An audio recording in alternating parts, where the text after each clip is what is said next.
अपने दाना पानी बेच के कार्यक्रमों में आते थे। मतलब इतना समर्पण था कि सब काम छोड़ के कार्यक्रमों में, आंदोलनों में दादा के विचार सुनने के लिए आते थे। लेकिन अभी वो निष्ठा और वो ईमानदारी धीरे धीरे खत्म हो रही है। वो निष्ठा, वो ईमानदारी, वो जिम्मेदारी खत्म हो रही है। पहले जिम्मेदार थे दादा मरकाम जी, जिस समय आते थे उस समय हम अपनी जिम्मेदारी समझते थे कि गुणवाना के लोगों को, गुणवाना कर्मचारी संगठन के उससे जुड़ने के लिए प्रेरित करते थे। हमारे बच्चों को छात्र संगठन से जुड़ने के लिए प्रेरित करते थे, गुणवाना से लोगों को जोड़ते थे, जो 1 to 10 का फार्मूला उसको अपनाते थे। लेकिन आज के समय में हम अपने काम को इंपोर्टेंस देते हैं, लेकिन जहां समाज गंगा बड़ी संख्या में एकत्रित हो रही है उसको हम धीरे धीरे, ये चीजें हमारे अंदर से जा रही है। और ये जा रही है, इसका नुकसान क्या है? गुणवाना का जो कमजोर होना, जो 3 विधायक से कम होने का कारण क्या था? पहले अधिकारी कर्मचारी अपने पास से पैसा लगाता था, समय देता था, घर परिवार और बच्चों को मैनेज करते हुए एक तरफ रख के समाज को भी समय देता था, समर्पण था उनका। लेकिन अभी समर्पण अगर कम होगा तो याद रखिएगा अत्याचार होगा। कैसे? रामदेव ककोड़िया जेल में है, आपके बच्चे भी ऐसी जेल में बंद रहेंगे, आपके लोगों पे इसी तरीके से मुकदमा ठोका जाएगा। क्यों?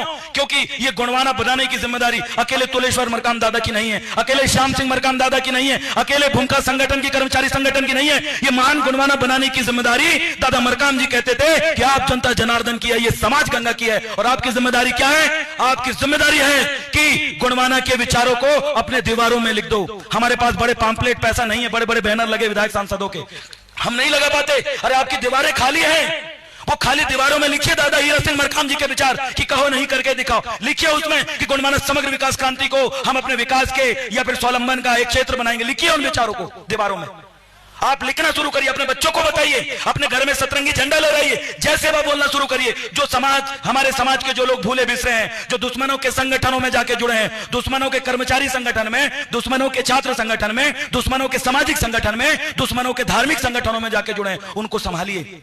अभी यहाँ पर बहुत सारे गुणवाना नाम से संगठन चल रहे हैं, बहुत सारे। इधर हमारा मध्य प्रदेश में लगता है कि ये सब संगठन गुणवाने के लिए काम करते हैं, ऐसा नहीं है। गुणवाना समग्र विकास क्रांति आंदोलन की इकाई कौन कौन सी है समझिए आप, ये लिखी है यहाँ पर जो इकाइयां हैं कौन कौन सी है। अखिल गुणवाना महासभा, गुणवाना छात्र संगठन, गुणवाना कर्मचारी संगठन, गुणवाना के भूमिका संगठन।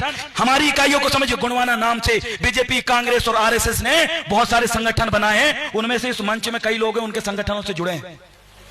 आपके हमारे मोहल्ले पड़ोस और जिले के लोग उन बीजेपी आरएसएस के द्वारा बनाए गए संगठनों से जुड़े हैं और उनको लगता है कि दादा मरकाम जी के संगठन से जुड़े। मतलब आपको अपना और पराये संगठन की पहचान करते ही नहीं आ रहा है। जब नहीं आ रहा है तो कैसे दादा हीरा सिंह मरकाम जी के मिशन को पूरा करोगे? आप कैसे पूरा करोगे? जब आप इन संगठन को नहीं चुन रहे हो, नेता की पहचान आप नहीं कर पाओगे तो कैसे पूरा होगा?